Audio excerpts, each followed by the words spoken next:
Hola, buenas tardes. Gracias a todos por venir. Quizás sepan, esta es la segunda plática del semestre de este grupo que armamos con un grupo de profesores de acá, del Instituto de Física y Ciencias Nucleares, para promover un poco aspectos de gravitación y altas energías. Y entonces procuramos dar 3 charlas por semestre de diferentes temas. Esta vez tenemos el honor de tener a Mariana, que nos va a hablar de energía oscura. Y nada, pues hagan preguntas y eso, disfruten. Bueno, gracias. Allá arriba me escuchan, sin que grite, perfecto. Bueno, Mariana me pidió que me presentara un poco, entonces voy a hacer una muy breve introducción de dónde vengo. Yo estudié aquí en la Facultad de Ciencias, la licenciatura, y el posgrado lo estudié fuera, me fui a Francia, ahí estuve estudiando la maestría y doctorado. Estuve desde el inicio trabajando en lo que se llama cosmología observacional en particular es mi área. Después de ese posgrado hice un postdoc en Estados Unidos, en Carnegie Mellon University, y después directamente me vine aquí a trabajar en el Instituto de Física, donde ya llevo 3 años. Soy una de las nuevas contrataciones y bueno, pues apenas tengo 2 añitos aquí. Y mi idea de esta charla es un poco invitarlos a conocer una nueva área que se está empezando a impulsar aquí en México, que se llama cosmología observacional.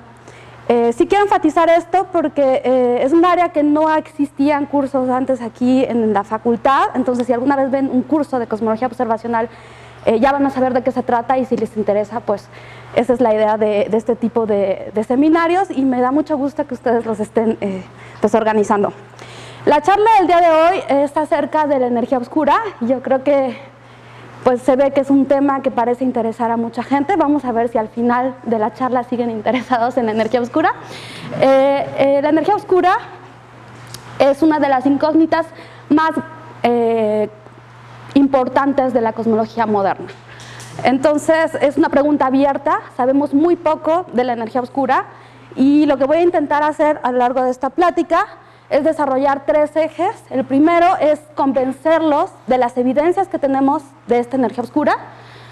Para eso voy a permitirme hacer un pequeño recordatorio de cuáles son los principios fundamentales de nuestro modelo cosmológico y después eso me va a permitir preparar el terreno para los otros 2 bloques.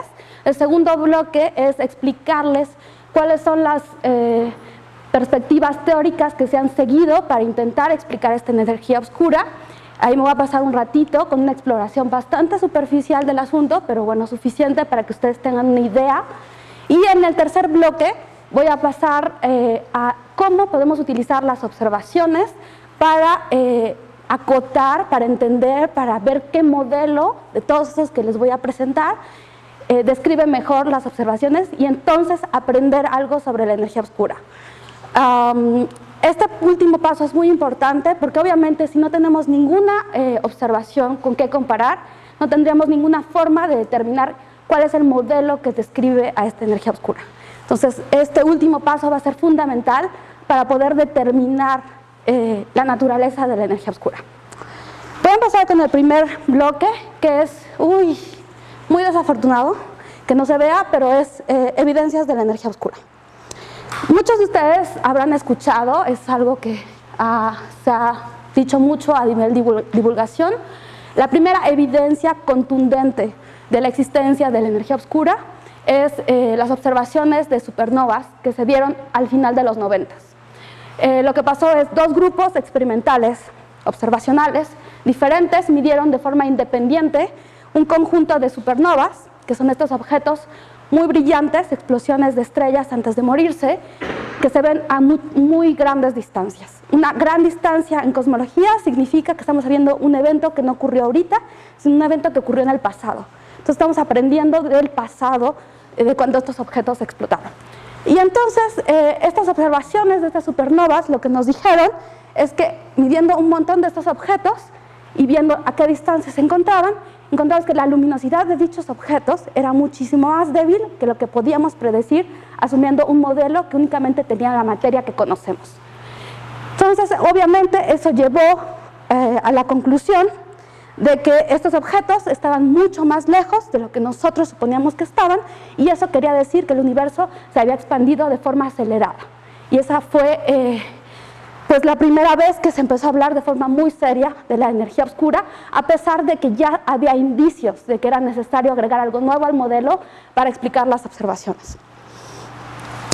Generalmente, para explicar esta observación y para convencerlos a ustedes de esa evidencia de que se requiere la energía oscura para reconciliar las observaciones con nuestros modelos, se presenta esta gráfica, y mi intención en el primer bloque va a ser que ustedes sean capaces de entender esta gráfica completamente.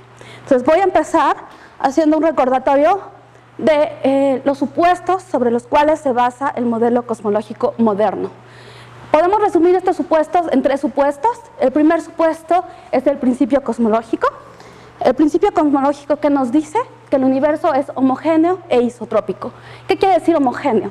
Quiere decir que conforme nos movamos en el universo vamos a ver las mismas cosas en todos lados. Nos trasladamos en el universo, tenemos que ver las mismas cosas. El segundo es isotrópico, es que en todas las direcciones que observemos tenemos que ver lo mismo. Esto únicamente es cierto si hablamos de forma estadística. No me voy a meter al detalle, pero sí quiero que tengan en mente esa forma estadística en la cabeza. Este principio está basado en el principio copernicano, que nos dice que no ocupamos un lugar privilegiado o especial en el sistema solar. Si esto lo extrapolamos al universo, estamos diciendo que no tenemos por qué ocupar un lugar especial en el universo.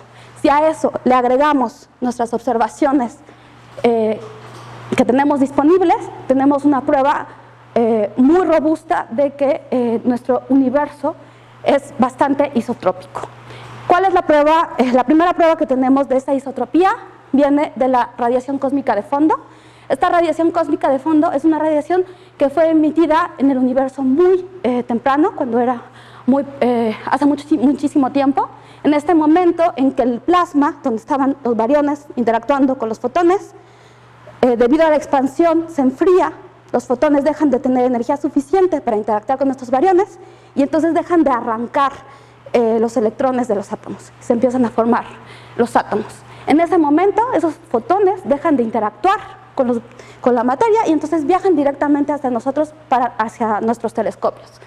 Midiendo esos fotones que vienen en todas las direcciones del cielo, midiendo su temperatura, lo que observamos es que en todas las direcciones del cielo tenemos exactamente la misma temperatura. Esa es una evidencia muy clara de la isotropía que estamos observando. La segunda prueba clara de la isotropía vino con el tiempo, con el desarrollo de los telescopios y los espectrómetros, y entonces pudimos trazar la distribución de materia en el universo. ¿Cómo hacemos esto? A través de la materia luminosa.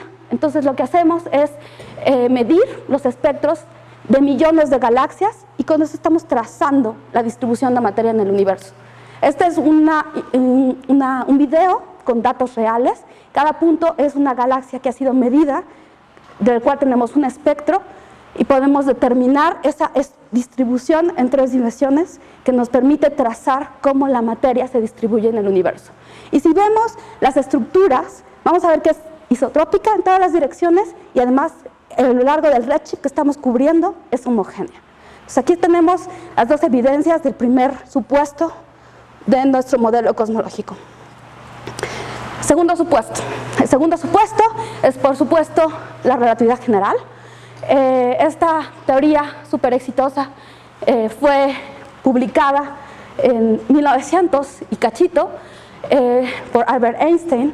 Esta es una de las teorías que nos explica cómo la gravedad puede ser explicada a partir de la curvatura del espacio-tiempo y cómo esta curvatura del espacio-tiempo va a depender del contenido de materia que hace precisamente que se curve el espacio-tiempo. Esta es una de las teorías más robustas que conocemos, en el sentido en que ha sido probada a muy diferentes escalas. Aquí tenemos el cociente entre la medición y la predicción. Si tenemos a lo largo de 1, quiere decir que corresponden perfectamente. Y lo que vemos cada punto de estos es una medición experimental que nos dice que al menos localmente nosotros en la Tierra podemos perfectamente probar la validez de esta teoría. Tenemos igualmente aquí un conjunto de observables que son cosmológicas, que nos dan acceso a poner a prueba igualmente esta relatividad general a escalas cosmológicas. Y esto algo de lo que voy a platicar al final de la charla, cómo hacemos para poner a prueba la gravedad utilizando las observaciones. Pero este gráfico únicamente es para mostrarles que es una teoría que tenemos muy bien verificada. De hecho, recientemente, justo esta semana, acaba de darse el premio Nobel por la detección de una de las predicciones de la relatividad general. Entonces, otro punto más que se va a agregar a este gráfico. Ese supuesto de la relatividad general, en términos formales, lo que nos va a dar es una relación entre la geometría y el contenido de energía del universo.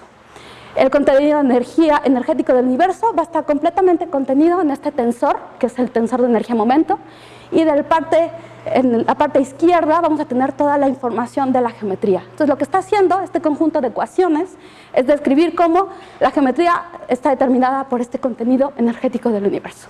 En este conjunto de ecuaciones, la única incógnita que aquí tenemos es la métrica, pero debido a nuestro supuesto de isotropía y homogeneidad, y para describir un universo en expansión, sabemos qué métrica utilizar, la métrica de Friedman-Robertson-Walker, que se describe con esta ecuación, donde únicamente vamos a tener dos incógnitas: el factor de escala, que ahorita les voy a explicar qué es, y la curvatura del universo.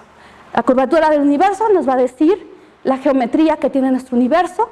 En el caso que tuviera una curvatura igual a 0, quiere decir que lo podemos describir con la geometría que todos conocemos, que es la geometría euclidiana, pero si no, tendremos que describirlo con geometrías diferentes que describen un universo abierto o cerrado.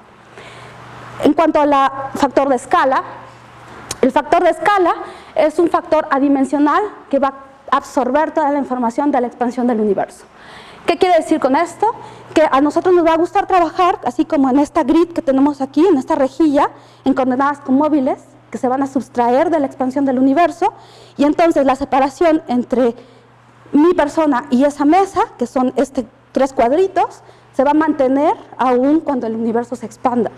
Y toda la información de la expansión del universo, que se verá aquí, si el universo se expande, la separación de las rejillas va a ser un poco más grande, y el espacio-tiempo es el mismo que se va a expandir. Y entonces la distancia con móvil va a ser la misma, pero para determinar la separación vamos a tener que hacer este cálculo donde vamos a tener que tomar en cuenta la expansión del universo, en este factor adimensional que únicamente va a depender del tiempo. Combinando estos dos ingredientes, aquí dice principio cosmológico y aquí dice relatividad general, lo que vamos a tener es que el conjunto de ecuaciones iniciales, que es mucho más complicado, se va a simplificar a lo que conocemos como las ecuaciones de Friedman-Robertson-Walker, que aquí estamos resumiendo. Esta es la ecuación donde vamos a tener como la evolución del factor de escala depende del contenido energético del universo, esta ρ. Esta tasa de expansión del universo, vamos a ponerle un nombre muy particular porque va a ser muy importante, es el parámetro de Hubble, y lo que nos va a decir es la tasa de expansión justamente del universo.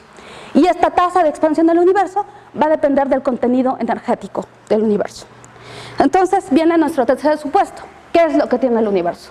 El universo, podemos pensar que tiene radiación, entonces es el ρr, materia en sus dos tipos, la materia bariónica que todos conocemos, la materia ordinaria, y una materia que no conocemos, que llamamos materia oscura, pero que podemos determinar vía sus efectos gravitacionales, es la materia oscura.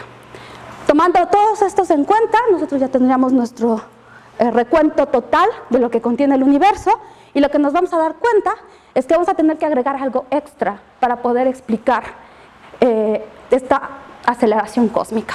Y esto ahí es donde viene a entrar la energía oscura. El último ingrediente que nos queda es cómo podemos hacer esto. En cosmología tenemos diferentes definiciones de distancia. Lo importante de las definiciones de distancia es que todas ellas van a depender del parámetro de Hubble, de la tasa de expansión del universo.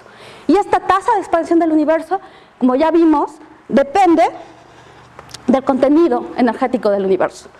Entonces, estas omegas, que solamente son las ρ que habíamos visto anteriormente, divididas por la densidad crítica, nos dicen el contenido en materia, en energía oscura, etcétera, en radiación, y la curvatura también la podemos expresar como una densidad de energía en este caso.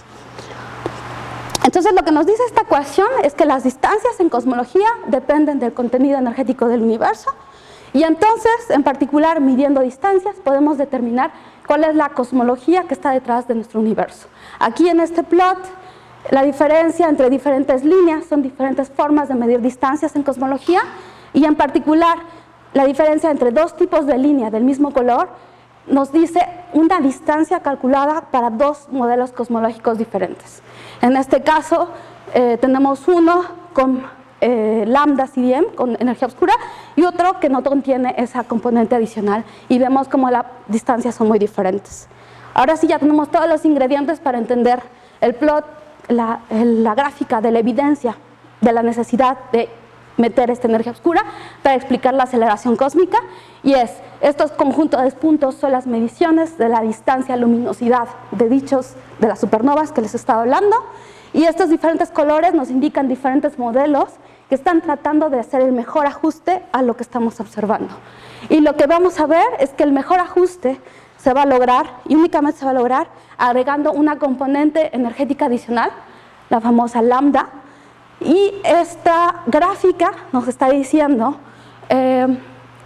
cuáles son los valores más probables de cosmológicos que deben tener estas dos variables para describir a nuestro universo, y en particular nos va a decir que nuestro universo está compuesto en un 69% aproximadamente por esta energía oscura, un 26% por la materia oscura, y solamente conocemos el 5% de la materia en el universo. La densidad crítica es para que sea plano, ¿no? Sí, eso no me quería meter, pero perfecto. Lo digo. ¿Escucharon esa parte? Ok. Aquí lo puse.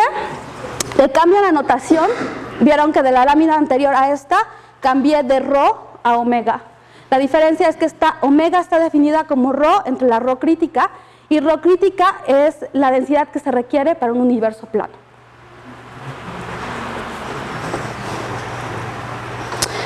Luego podemos dar más detalles cuando vaya más adelante. Bueno, la conclusión de toda esta primera parte es esta observación que les estoy mostrando, son estos contornos azules, son las supernovas, pero además tenemos otras observables en cosmología, y si las combinamos todas, cada uno de los colores es una observable diferente, todas nos dicen lo mismo. Se requiere esta nueva componente energética, o vamos a ver más adelante que hay otras alternativas, pero se requiere algo extra para poder explicar lo que estamos observando. Ya podemos pasar entonces al segundo bloque. El segundo bloque, ¿preguntas? No. Es sobre los modelos de energía oscura y gravedad modificada. Antes de pasar a este bloque, una idea que sí quiero que quede en la cabeza es, ahorita estoy jugando un poco con los términos. Estoy utilizando energía oscura como sinónimo de aceleración cósmica. Lo que realmente queremos explicar es la aceleración cósmica, y eso es lo que nos va a permitir poder describirla de forma muy diferente, dependiendo de qué línea de investigación queramos seguir. El primer mensaje que quiero pasarles es: no hay una única forma de describir esta aceleración cósmica, en teoría, desde el punto de vista de teoría. Cada punto de esta imagen es un artículo. El círculo, el tamaño del círculo es el número de citas de ese artículo. Y estos aquí no lo alcanzan a ver, pero dice energía oscura en esta parte. Esto quiere decir que hay una infinidad. Cada uno de esos papers, cada uno de esos artículos puede contener un modelo completamente diferente para explicar esta energía oscura. Tenemos una infinidad de modelos. Esta gráfica también quiere mostrar la misma idea, sobre el número de artículos por año que salen sobre la energía oscura, y cada uno de estos es una forma de atacar el problema diferente desde el punto de vista de teoría. Tenemos desde gravedad modificada, modelos de energía oscura, constante cosmológica, y aquí vamos a ver que hay un montón de artículos que se generan por año de cada una de estas clases de modelos. El mensaje es claro, hay muchas formas de atacar el problema, no tenemos una restricción de cómo atacarlo, no sabemos mucho de estas cosas, entonces podemos atacarlo de diferentes formas. Entonces vamos a empezar describiendo brevemente, más o menos, cuáles son los diferentes tipos de modelos. La forma más fácil, esta es la ocasión que teníamos originalmente para escribir Este es nuestro modelo cosmológico estándar. La forma más fácil es agregar una constante cosmológica, que es lo que ahorita vamos a describir brevemente. Eso es agregarlo del lado izquierdo, quiere decir que únicamente estamos agregando una constante en nuestra ecuación y no estamos infiriendo nada más. Del otro lado, si lo agregamos en el lado del contenido energético del universo y lo integramos directamente a nuestro tensor mu, del tensor de energía-momento, estaremos interpretando esta nueva componente como una componente adicional en el contenido energético del universo. Y tiene una interpretación completamente diferente. En este caso sería únicamente agregarlo así, pero también podemos pensar que de los 3 principios que les presenté al principio, uno de esos no es cierto y lo rompemos y vemos qué pasa, qué tipo de modelos eso genera. Entonces vamos a tratar de explorar un poquito este tipo de modelos. Empezando con la constante cosmológica, como dijimos, es la modificación más simple de la ecuación. Esta constante cosmológica fue introducida desde el inicio por Einstein porque no le gustaba que nuestro universo no fuera estático y entonces se vio la necesidad de meterla para que forzar el universo a que fuera estático, porque estas ecuaciones describen un universo inherentemente dinámico. Posteriormente se descubriría que el universo de hecho se está expandiendo y entonces esa constante cosmológica sirvió en su lugar para explicar la aceleración de la expansión del universo. ¿Qué características tiene esta solución? Bueno, pues que el universo describe un universo en expansión acelerada. Una de las características más importantes que vamos a subrayar en este seminario, a diferencia de otros modelos, es que la densidad de energía asociada a esta constante es constante en el tiempo, no va a evolucionar. Y entonces, para describirla, vamos a ver que si describimos esta constante cosmológica únicamente por fines prácticos como un fluido y le asociamos una ecuación de estado, el valor de esta omega, esta es la ecuación de estado que describe a la solución tipo constante cosmológica, es una constante que vale exactamente -1.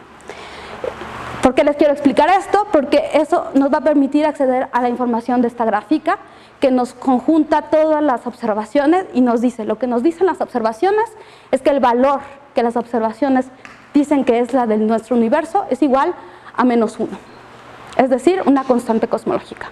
Estas son las 3 características de la constante cosmológica. Entonces, si ya tenemos la solución, tenemos una forma de modificar las ecuaciones que es consistente.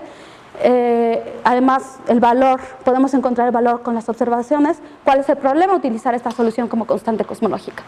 Bueno, pues queremos darle una explicación a esa constante cosmológica.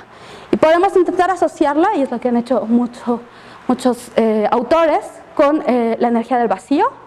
Y entonces podemos hacer un cálculo utilizando teoría cuántica de campos y ver cuánto es el valor de esa densidad del vacío, que podemos asociarla, y haciendo algunas cotas máximas, llegamos a este valor de lo que debería valer. Esta es la predicción de la densidad del vacío, de las fluctuaciones del vacío.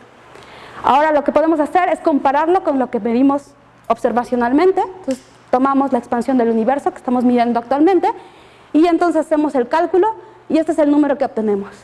Y el gran problema de todo esto es que cuando comparamos estos dos números tienen una diferencia de 10 a la 121 órdenes de magnitud. Obviamente eso es algo que no nos gusta y entonces de ahí que esta solución no sea completamente satisfactoria. En la literatura vas a encontrar muchas veces otro tipo de problemas adicionales que a mí no me gusta tanto mencionar, pero tienen que saber que existen. Primero, pues ya le dijimos, ¿por qué la densidad de lambda es tan pequeña? Eso no tenemos una explicación para eso. Y el segundo es ¿por qué ahorita el valor que tiene es comparable con la densidad de materia? ¿Qué quiere decir esto? Que si hubiéramos medido en otro momento del tiempo, a lo mejor no lo hubiéramos visto. Bueno, este último no me gusta tanto mencionarlo, pero es uno de los problemas que se achaca a este tipo de solución. Directamente vamos a pasar a las alternativas al modelo lambda-CDM, que el modelo lambda-CDM vamos a decir que es el modelo cosmológico estándar, porque es el que describe nuestras observaciones. Dijimos que teníamos 3 supuestos, pues vamos a empezar a romper cada uno de ellos y vamos a ver qué podemos hacer. Vamos a empezar rompiendo el tercero. ¿Cuál es el contenido energético del universo? Entonces, en lugar de agregar la constante cosmológica, la parte izquierda, lo vamos a meter en el tensor mu, en el tensor energía-momento, y entonces ahora tiene que ser interpretado como una componente energética adicional. Y entonces hay diferentes modelos para describir esta nueva componente. Ahí menciono algunos: quintesencia, caesencia, modelos acoplados, unificados, etc. Esas son clasificaciones de modelos, no es un modelo. En particular solamente voy a hablar muy poquito de uno de ellos, que son modelos tipo quinta esencia. Estos modelos están basados en campos escalares. La idea es describir esta energía oscura utilizando un campo escalar. La diferencia, y está muy mal que no lo puedan ver aquí, porque esta es de las ecuaciones claves, es que en lugar de tener una ecuación de estado para describir a esta, como teníamos en la constante cosmológica constante, tenemos una ecuación de estado que varía en el tiempo. Entonces la parametrizamos utilizando el valor constante más la variación de la ecuación de estado en el tiempo. La diferencia principal de este tipo de modelos con una constante cosmológica es que esperamos una evolución de la ecuación de estado de la energía oscura en el tiempo. Estos son algunos ejemplos de este tipo de modelos que utilizan campos escalares. En particular, estos de quinta esencia, pues se basan en estos campos escalares que podemos matemáticamente describir utilizando un término cinético, un término potencial. Este es un potencial particular, no tiene por qué ser ese, pero podemos escribir las ecuaciones de densidad y de presión utilizando ese campo escalar, el término cinético, el término potencial, y sabemos cómo construir una ecuación de estado dado una presión y una densidad. La construimos y aquí ya tenemos la ecuación de estado para esta nueva componente, y lo único que necesitamos es poner ciertas restricciones para que nuestro modelo describa pues la aceleración cósmica que estamos viendo. Ese es el primer requisito. Necesitamos que reproduzca lo que estamos viendo, que es una aceleración de la expansión. Eso se va a traducir en condiciones para nuestros términos cinético y potencial. E igualmente requerimos que el universo, conforme ha evolucionado en el tiempo, ha pasado por diferentes etapas, donde ha dominado diferentes componentes. Primero empezó dominando la radiación, después siguió dominando la materia y ahora está dominando la energía oscura. Entonces, requerimos que en las etapas anteriores, cuando esté dominado por la materia, se siga el mismo comportamiento, porque si no, romperíamos todo el modelo. Entonces, eso impone condiciones tanto al término cinético como al potencial. Como vimos, la primera condición impone que el potencial es lo más importante para definir este tipo de modelos. Entonces, vamos a tener tantos modelos como potenciales se nos ocurran que cumplan un mínimo de condiciones. Y ahí es donde se ve la diversidad de modelos. No tenemos muchísimas restricciones para este potencial, solo unas cuantas. De ahí podemos un poco jugar con nuestra imaginación.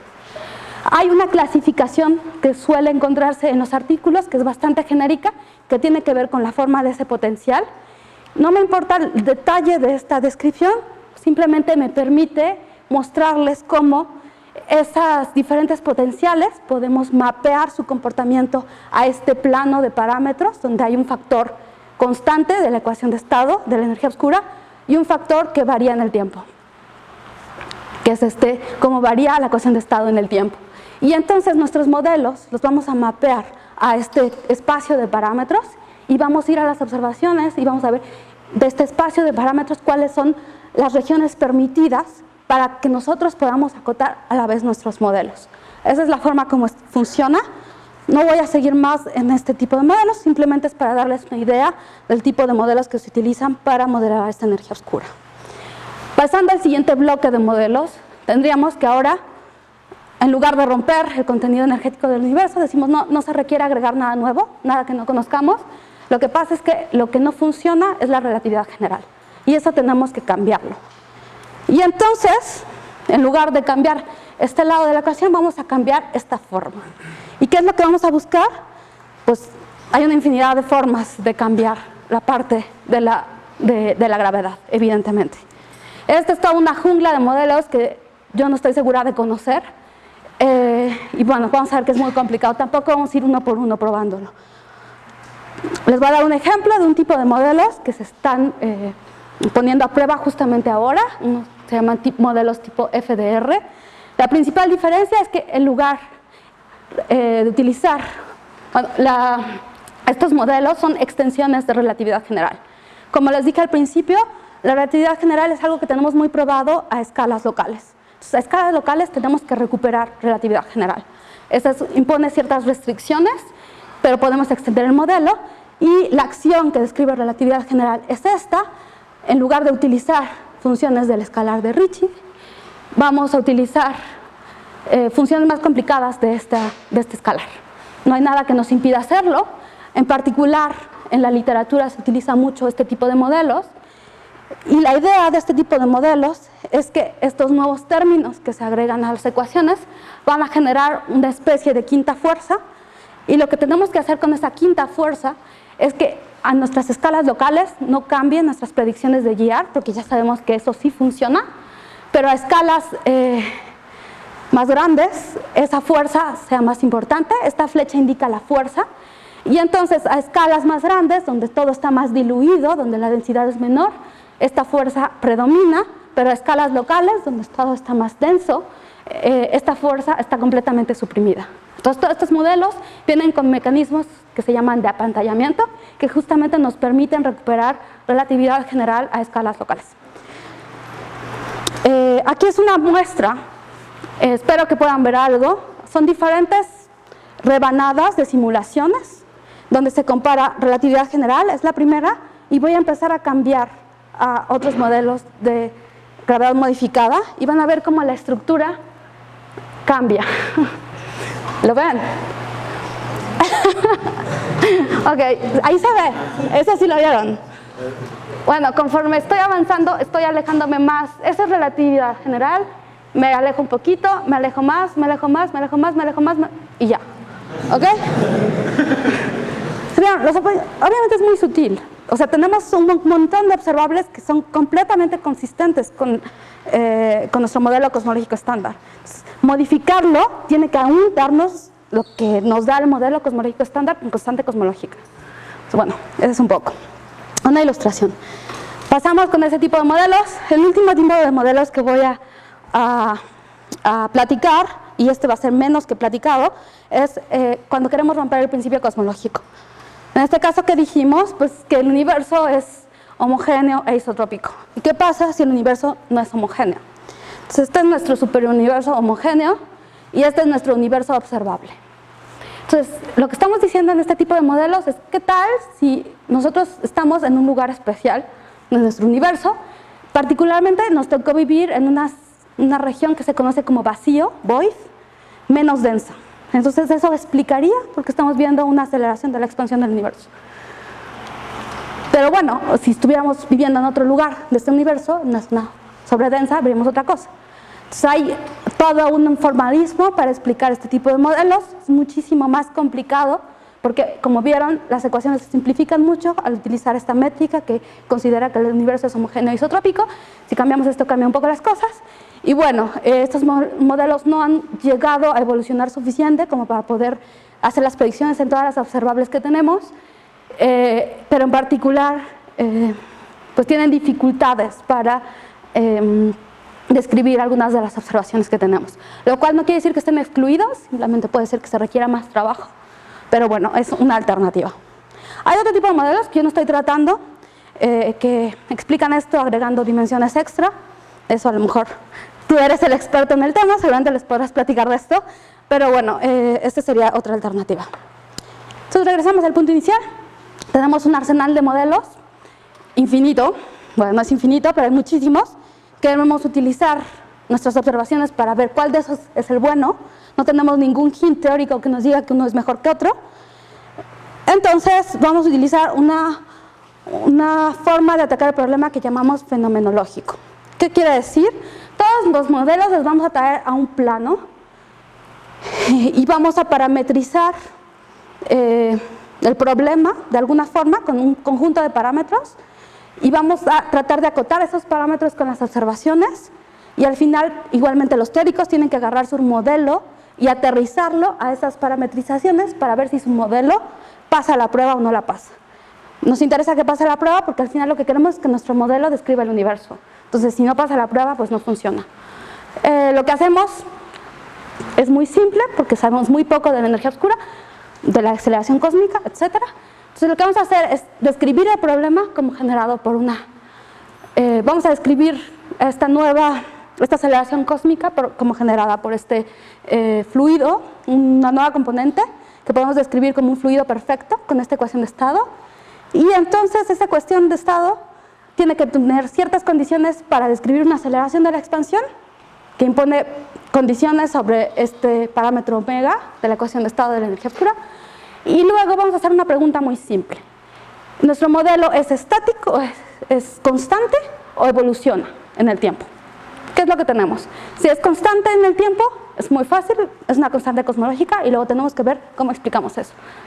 Si no, si evoluciona un poquito, al menos un poquito, entonces esto ya no sirve y entonces eso ya nos cerraría un cierto número de soluciones y veríamos qué modelos siguen siendo consistentes con esta observación, con estas cotas que vienen de las observaciones. Y eso nos pasa al último punto, que es justamente cómo utilizar las observaciones para acotar esos parámetros de la ecuación de estado de la energía oscura. Aquí vengo y les voy a hablar. Esta es una gráfica que muestra todos los experimentos de energía oscura que existen, al menos cuando se publicó este artículo. Todos ellos, su objetivo científico único, bueno, no único, pero más importante, es tratar de entender algo más sobre la energía oscura. Estos que tienen colorcitos llamativos, los puse subrayados de alguna forma para llamarles la atención, son donde tenemos alguna participación de gente en México. Es BOSS y DESI. Son experimentos terrestres, son telescopios que toman observaciones y que con ellos nos permiten poner a prueba todos estos modelos que tenemos de energía oscura. Voy a empezar con el primero. El primero es BOSS, Baryonic Oscillation Spectroscopic Survey. Este es un sondeo de trazadores de la materia. Los trazadores llamamos a todos aquellos objetos luminosos que trazan la materia en general, la materia oscura, está subyacente. Estamos hablando de que con este telescopio se toman alrededor de 1 millón de galaxias que nos permiten hacer ese trazado que vieron al principio con el sondeo de galaxias y también un buen número de cuasares, alrededor de 100.000 cuasares. Y BOSS es el segundo experimento que los puse en colorcito. Este experimento es igualmente, es un experimento que empezó a tomar datos recientemente, después de que BOSS dejara de tomar datos. Está extendiendo la distancia a la cual estamos midiendo estos objetos. Aquí está lo que habíamos observado con el experimento previo y con esto estamos extendiendo hasta donde alcanzamos con el nuevo sondeo de galaxias igualmente y de cuasares. Nuevamente lo que queremos es trazar la distribución de materia en el universo. Y el último es la tercera generación de este tipo de sondeos, es algo que se está construyendo ahorita, se está diseñando, estamos trabajando muy duro para preparar toda la ciencia y que todo esté listo para cuando esto empiece. Y igualmente es un telescopio que va a tomar un montón de galaxias y de cuasares para mapear la distribución de materia en el universo. El objetivo científico de los 3 experimentos que acabo de mostrarles es acotar la región del espacio de parámetros de la ecuación de estado de la energía oscura. Ese es nuestro principal objetivo. Los límites actuales que se tienen sobre esto son en gris, en azul es a donde vamos a llegar con IVOS y luego tendríamos cómo llegaríamos a una región más pequeña con DESI. Esa es nuestra forma que tenemos para atacar el problema. Para poder acceder a esa información tenemos que analizar esa distribución de materia en el universo y vamos a utilizar diferentes observables. Hoy les voy a describir 2 que son de las más importantes que utilizan los 3 experimentos que les llamé la atención. El primero que voy a empezar a hablar tiene que ver con las oscilaciones acústicas de bariones, que les voy a explicar en un segundo, y el segundo son las distorsiones de corrimiento al rojo. ¿Qué son las oscilaciones acústicas de bariones? Como vieron en el videíto, ese es como un ejemplo, toy model de lo que son las oscilaciones acústicas de bariones. En el universo muy temprano teníamos este plasma que ya les empecé a contar, donde estaban los bariones interactuando con los fotones todo el tiempo, arrancándose para que no se formaran los átomos. En el momento que se desacoplan, eso deja de funcionar. En este plasma de bariones fotones, lo que pasa es que tenemos dos fuerzas que se oponen, el colapso gravitacional. Alrededor de cada perturbación de la densidad, la materia va a tender a querer colapsarse, pero como está interactuando todo el tiempo con estos fotones, está la presión de radiación que evita esa compresión y eso genera una oscilación que en el espacio de Fourier, que se traduce en el espacio de configuraciones como una onda de presión que se empieza a propagar a partir de la perturbación inicial, generando una concha esférica que se va a propagar a partir de cada una de las perturbaciones de nuestro universo. Esta onda va a dejar de propagarse a un tiempo específico, que es este periodo de desacoplamiento, cuando los fotones dejaron de interactuar con los bariones, deja de haber la presión de radiación y se queda congelada. Y eso va a marcar una escala característica en nuestro universo, que es esta.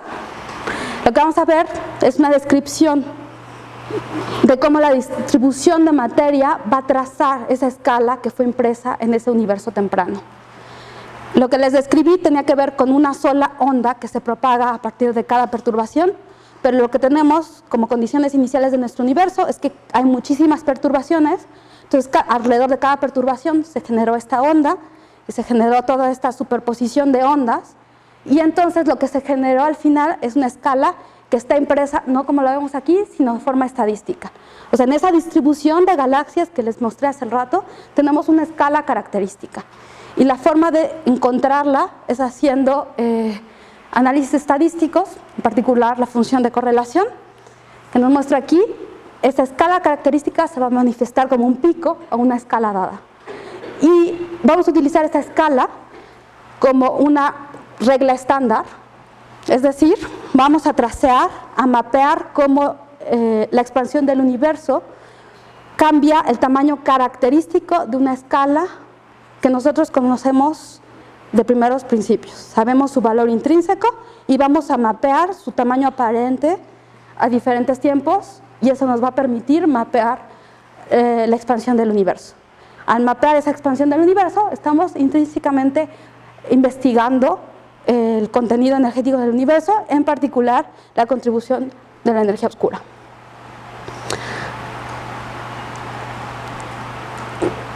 La segunda observable tiene que ver igualmente con la función de correlación de esta distribución de galaxias. Esta sería las distorsiones de corrimiento al rojo. Y para esto voy a volver a la explicación de cómo se formó la estructura en el universo. Para explicar la estructura del universo, nosotros suponemos que hay unas fluctuaciones muy pequeñitas de la densidad. Nuestro universo es homogéneo por todos lados, pero presenta pequeñas fluctuaciones de la densidad. Esas fluctuaciones las podemos ver a partir del CMB y sabemos que existen. Esas perturbaciones crecen por colapso gravitacional, como vemos en los diferentes bloques, son diferentes fotografías del universo a diferentes tiempos, y van colapsando para formar la estructura que hoy vemos.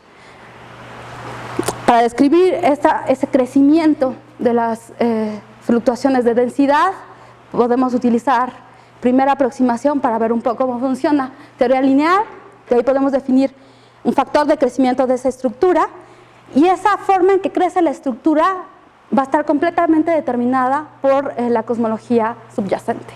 Aquí tenemos los diferentes dos líneas de plots, son dos universos con cosmologías diferentes, y vemos cómo la estructura, la formación de estructura es diferente en cada una de ellas. Entonces, haciendo un mapeo de cómo crece la estructura en el universo en función del tiempo, podemos distinguir diferentes modelos y en particular podemos poner a prueba nuestro modelo de gravedad. Esta es una de las pruebas favoritas para poner a prueba la gravedad, y aquí tenemos los diferentes colores, son diferentes modelos de gravedad y cómo esta formación de estructura ocurre diferente dependiendo del modelo de gravedad. ¿Cuál es la idea de estos sondeos? Es medir este factor de crecimiento a diferentes tiempos para poder otra vez comparar esto con la teoría y ver cuáles son los modelos que mejor describen lo que estamos viendo en la formación de estructura. Para ello utilizamos lo que se conoce como distorsiones de corrimiento al rojo, que son distorsiones observacionales que van a contener información del campo de velocidades. ¿Qué quiere decir esto? Esos puntos son galaxias, nuestro observador está de este lado, Esas galaxias tienden a querer colapsar, a querer irse a las zonas más densas, entonces tienen velocidades que apuntan hacia esas zonas más densas. Esas son las flechitas. Como nosotros observacionalmente al único que tenemos acceso en cuanto a la información radial es al corrimiento hacia el rojo, tiene esta contaminación que viene de las velocidades peculiares. Tenemos nuestra distancia real, radial a esos objetos es r, pero está contaminada por esa velocidad peculiar que nos va a dar unas distancias en el espacio de corrimiento a rojo. Y entonces lo que va a hacer es que en la Tierra observemos a esas galaxias en estas posiciones en lugar de sus posiciones reales. Esto va a generar una distorsión, por eso se llama distorsiones de corrimiento al rojo, en nuestra función de correlación, y modelando esas distorsiones vamos a poder acceder a información de la tasa de crecimiento de estructura del universo. Entonces, esto es lo que podemos medir con sondeos de galaxias. Esta es la información que nos da, y ya vimos que esas dos informaciones, tanto la del crecimiento de estructura como la información geométrica de las distancias, van a ayudarnos a poner cotas a los parámetros de la ecuación de estado de la energía oscura. Aquí en particular son resultados de lo que tenemos ahorita. Aquí está, este es el factor constante de la ecuación de estado de la energía oscura, y estas son diferentes observaciones y nos indican que todas las observaciones apuntan, cuando las combinamos todas, que son estos contornos azules, a que nuestro universo está descrito por una geometría plana y una constante cosmológica. O, en este caso, si ponemos los dos parámetros de la energía oscura, es el factor constante y el factor dinámico, vemos que nuestras observaciones parecen estar en acuerdo con un valor muy cercano a -1, muy cercano a la constante cosmológica para el factor constante, y para el factor dinámico muy cercano a 0. O sea, igualmente lo que nos está diciendo nuestras observaciones hasta el momento. ¿Qué es lo que queremos hacer con todos los experimentos de energía oscura? Como ustedes ven, estas regiones permiten una región más amplia del espacio de parámetros. Entonces, todavía no están completamente excluidos. Entonces, tenemos que ver si alguno de estos modelos, una vez que hagamos los contornos más pequeños, se restrinja más los tipos de modelos que pueden ayudarnos a describir el universo. En cuanto a la parte de gravedad, únicamente les voy a poner un plot. Esta omega la presenté muy rápidamente, pero el valor de esta omega va a variar dependiendo del modelo de gravitación subyacente. Entonces, midiendo esta gamma, vamos a poder determinar qué modelo de gravitación es consistente con nuestras observaciones, y lo que vemos ahorita básicamente es que nuestras observaciones son consistentes con relatividad general. Entonces, bueno, aquí ya llega al final. Las conclusiones pues son muy simples.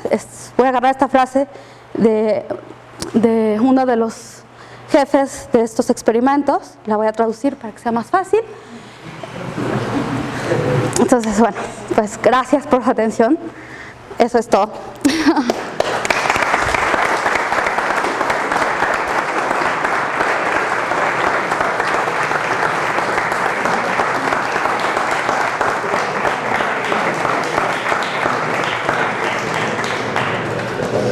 ¿Preguntas?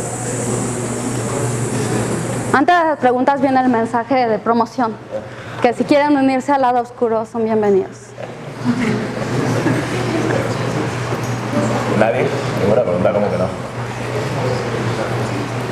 A ver, yo tengo una duda. A ver, vamos a hacer una encuesta. ¿Quiénes opinan que hay que modificar la gravedad? ¿Quiénes les gusta más modificar la gravedad? Poquitos. ¿Quién les gusta la energía oscura? También poquitos. Entonces, ¿qué quieren? ¿Modelos no homogéneos? ¿Dimensiones extra? ¿Constante cosmológica?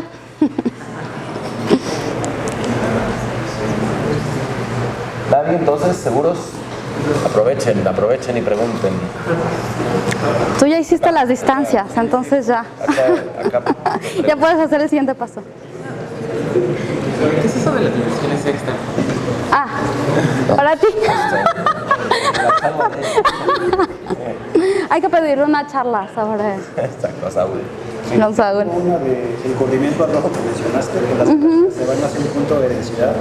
¿Son hoyos negros o cuáles son esos puntos a los que se aproximan? Ah, ok.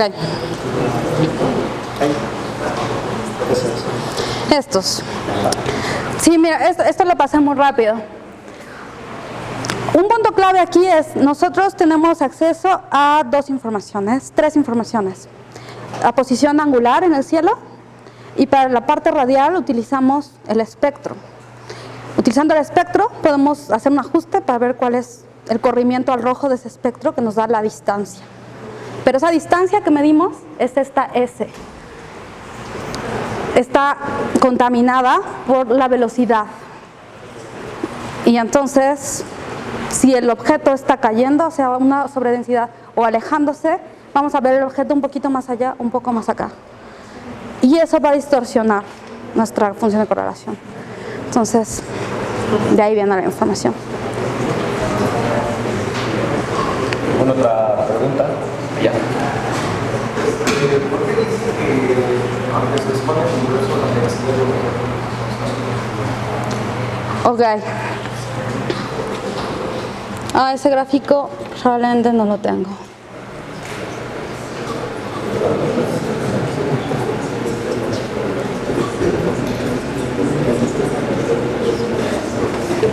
¿Se ve lo que está haciendo? Sí.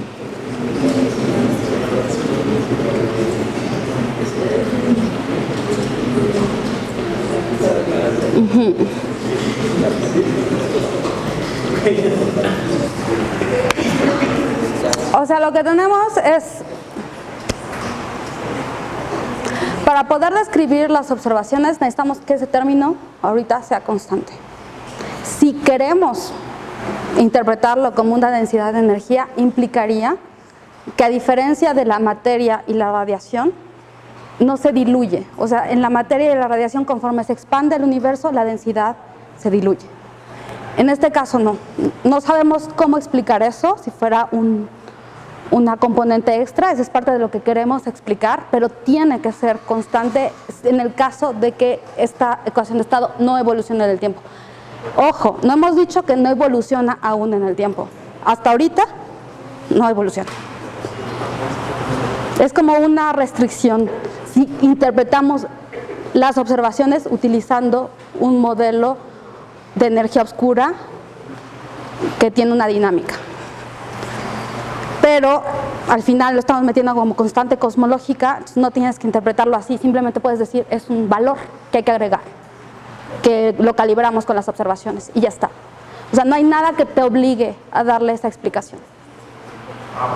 No sé, si tú quieres engañoso para la descripción, pero no quiere decir necesariamente que tenga una interpretación física.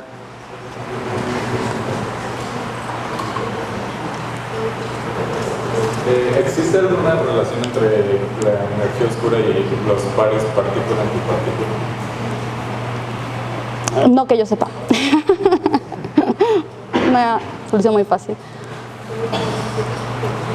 Sobre otros modelos para explicar la expansión acelerada, ¿la inflación puede ser explicada como una consecuencia de la existencia de esta energía oscura o son cosas como alternas para dar la descripción de la aceleración?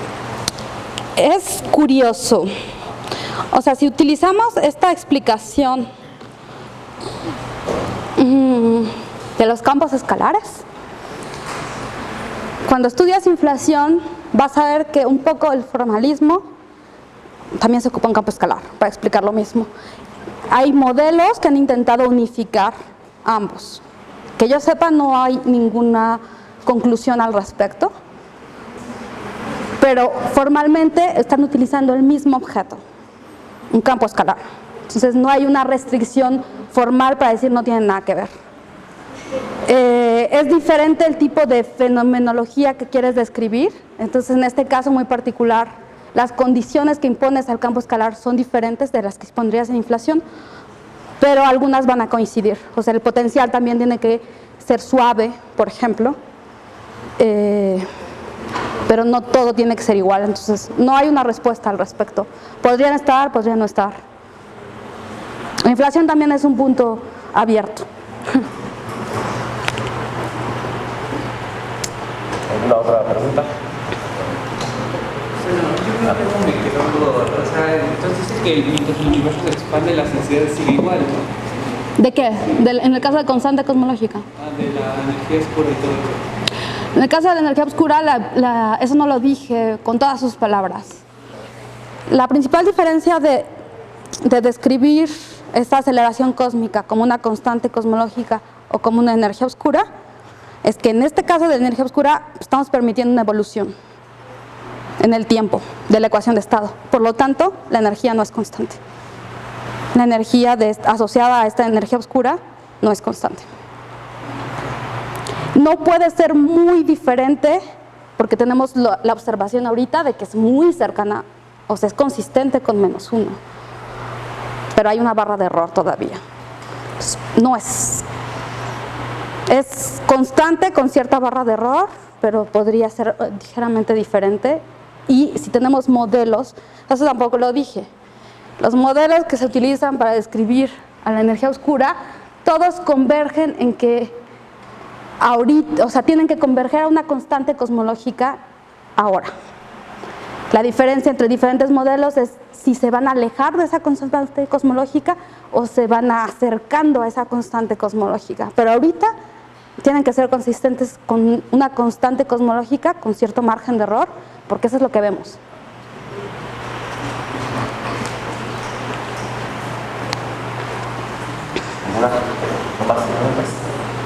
Yo tengo una. Oye, ¿las ondas gravitacionales van a ayudar a cortar parámetros o no? No como tal, o sea, es una verificación, como lo dije, de relatividad general. Hay como unos intentos de utilizarla igual como reglas estándar, el análogo, pero, o sea, tendríamos que tener muchísima estadística, como algo a futuro. O sea, que no necesariamente van a acotar los modelos. No, porque insisto, bueno, es una prueba más de que GR es consistente a ciertas escalas y ya está. ¿No hay más preguntas? Pues agradecemos a Mariana. Gracias.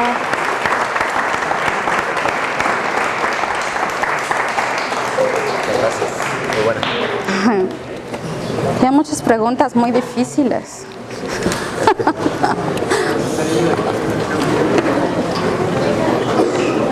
La inflación. ¿Le sacó este?